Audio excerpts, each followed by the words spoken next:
Hello and welcome to another Tech Tuesday, where today we're going to talk about some admin basics, controlling sources, and managing some scripts, layouts, templates, scenarios, etc., all from ASM Admin, which is the administrator console for ActiveView 5.4.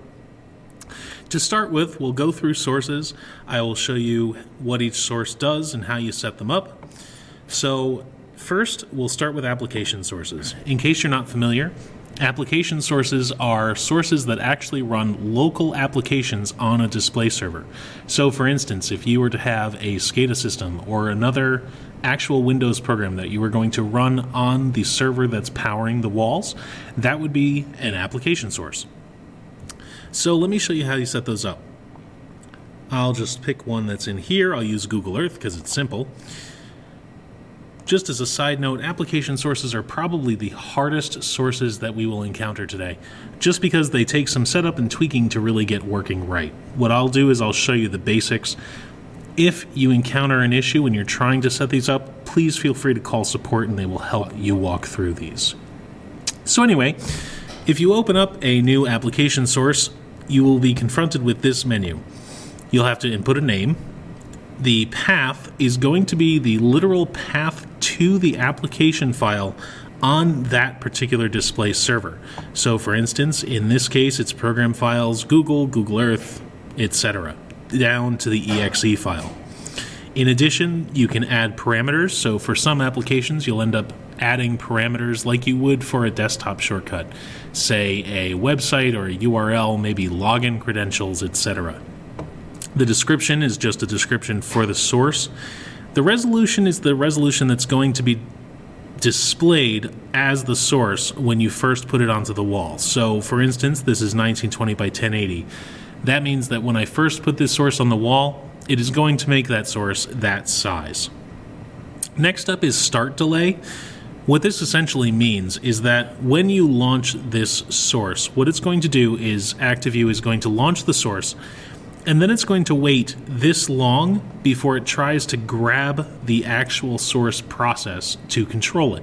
So if you're loading an application that maybe has a splash screen or something like that, you'll want to put a start delay in here, which will help you to let ActiveView wait for that splash screen to finish so that it can grab the main application window.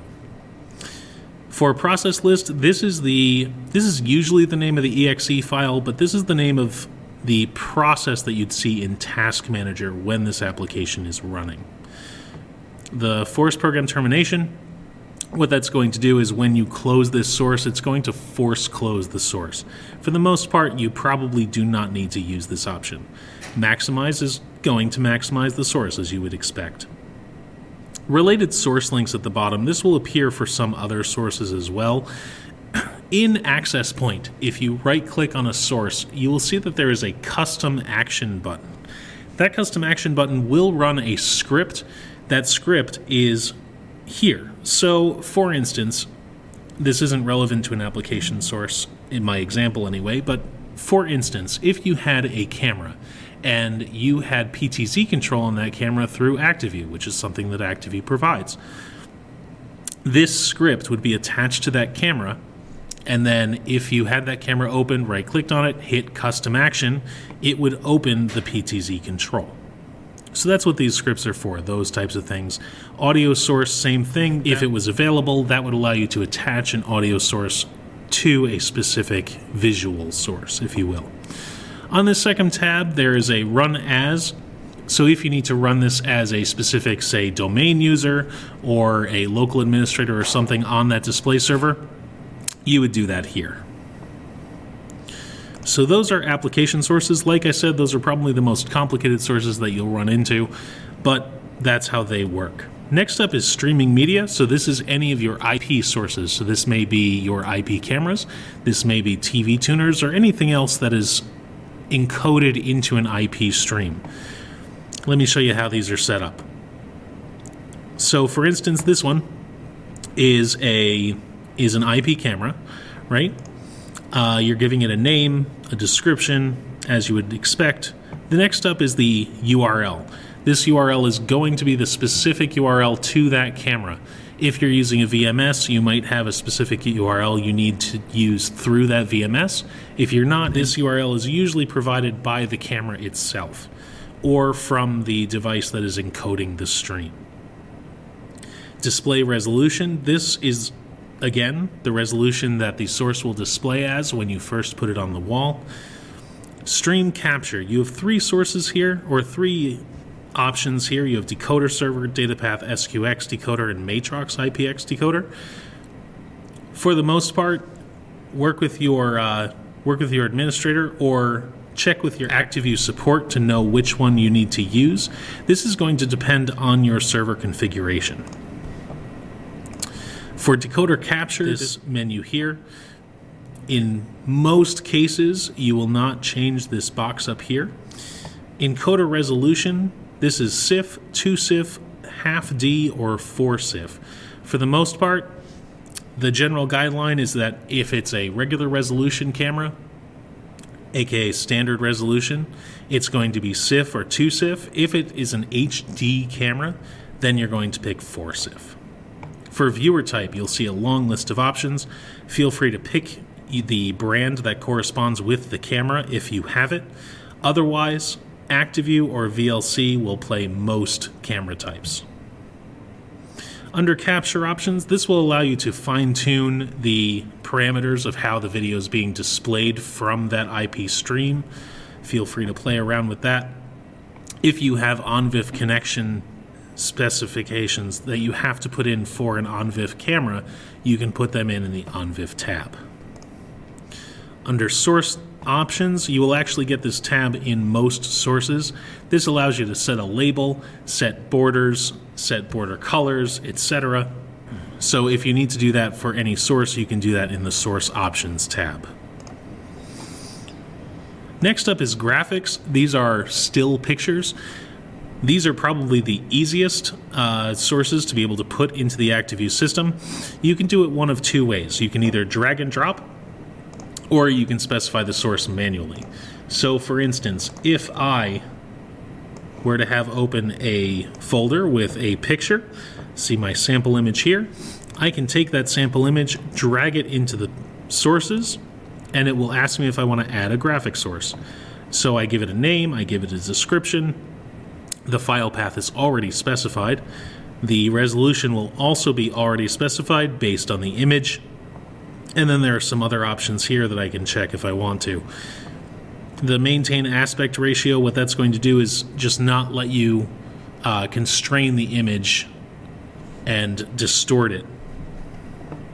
Same thing with source options here to be able to do labels and borders, etc. So that's the easiest way to add a graphic source. If you want to add it manually, you can also specify the file path when you're adding the source. For media sources, it's exactly the same. I can do the same thing here. I can drag my video file in. It's going to give me the name automatically, which I can then customize, a description, the path. Here, I get to pick which type of media player is going to play that file, either Windows Media Player or VLC.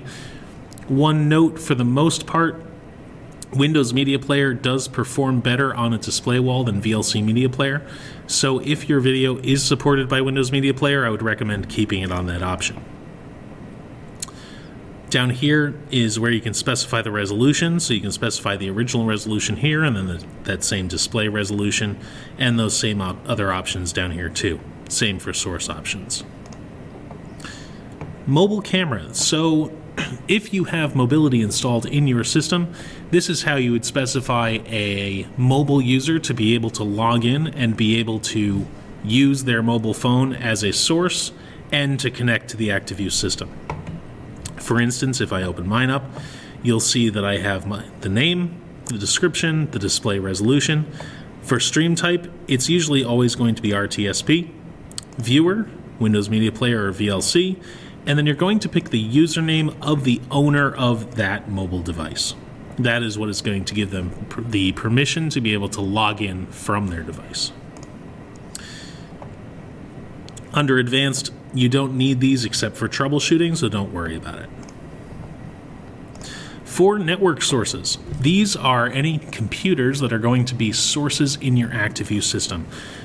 For the most part, when your system is installed, all of your servers will be entered as network sources.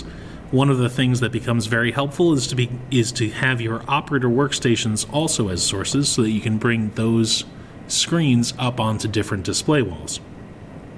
In order to set these up, you put in your name and description. You're going to give it a display resolution, so same as all the other sources. Under agent settings, these top settings you'll never need to change. Down here, you have a couple of options. You can define it as a network source or define it as a domain user account. For the most part, unless you're using Active Directory, you'll define it as a network account, and you'll put in the IP address or the actual PC name for that source. The port will be automatically filled in. For multiplexers, for the most part, you'll only have one multiplexer defined in your system. You'll have to pick that one. If you have more than one, check with your system expert to see which one you need to use. This password will almost always be lowercase ActiveU, and I will show you more about that in a second. Under Advanced, you can enable audio, so this will allow you to capture the audio from that computer as well. And you can also make it web enabled. So this is also for mobility.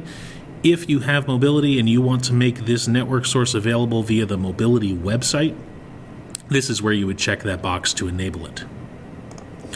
Under streaming, so for the most part, as a network source, right, using the advanced agent, and this was actually discussed in the Capture Client Specifics video as well, but just as a quick refresher, usually we use a differential capture, which essentially is capturing the moving pixels of a source. If you are streaming video from that network source, you can check this box and it's actually going to encode that screen into an H.264 video, which will greatly improve its viewability. Next up, we have TeamShare. If you have TeamShare enabled in your system, and people save TeamShare sessions, they will show up in here. From here, you can actually edit and delete them. By editing, you're really just changing the name of them, and then you can also delete them. Teradici is not really a supported feature anymore, so we can skip over that. For video RGB, these are going to be hard inputs that are put into your display server. For the most part, these will be set up when your system is set up. So I'll just give you a quick overview of how these work. Essentially, you're going to give it a name, your display resolution, those same options, and down here you're going to pick where it's coming from. So for instance, on this one, it's coming into the display server, which is that IP address. It's using this input card, and it's going to be on this input. Now, that is all things you're going to have to figure out manually because this is physically connected to the display server. Last up, we have web sources. Again, these are pretty easy to set up. So you're going to give it a name, you're going to enter the URL, your description, your display resolution, and in the browser, you can actually specify which browser you want it to use, Internet Explorer, Firefox, or Chrome. Now, one last note I wanted to mention as we're going through this is that when I go to graphics, you'll notice that in the second column of these sources, there is a column called Resource Tree. And in here, there are some things that have actually been filled out, right? If I open one of those sources, what you'll see is that in the name of this file, you will see high-res, /landscapes, / and then the name of the source. What this means is that it is actually going to put this source into these subfolders. So if I were to open Access Point right now, I would navigate to the high-res folder and then the landscapes folder, and I would find 4kcity.jpg inside that folder. This format can be used to organize all of your sources. Any of these sources that we just talked about can be organized with this folder structure. Essentially what you're doing is any word before a / or in between a / is going to be a folder. You can have spaces, you can really have any characters you want, but those backslashes are going to define where the names of the folders are. So, for instance, if I were to go and pick this 4K ship, if I wanted to add the landscapes in here, even though it doesn't make any sense, I can update that source, okay, and now under high-res landscapes, I will have two sources, the 4K city and the 4K ship. So, just as a general note, I would strongly advise to consider organizing your sources in this fashion, especially for our users that have thousands of IP cameras. This is a great way to get them organized. You can organize them maybe by route, maybe by county, maybe by situation, what have you. Maybe room, if you are in that situation. But this can be a great way to get your sources organized, and it makes it much easier for your operators to be able to find them. Next up, I want to talk a little bit about tours. Tours are currently supported for cameras. Now, what's nice about these tours is that it is a great way to be able to expand the amount of content that you can put on a display without having to get a bigger display. Be able to show more sources. So, essentially what a tour is a rotation of cameras over a specific, what we call dwell time. So to set these up, you're going to give it a tour name and a description. That dwell time, I would advise to be never less than 20 seconds. You want to give the tour time for that camera to load, but you can put in any other duration of time in here that you want in seconds. The display resolution, same as all the others, how it's going to display on the wall.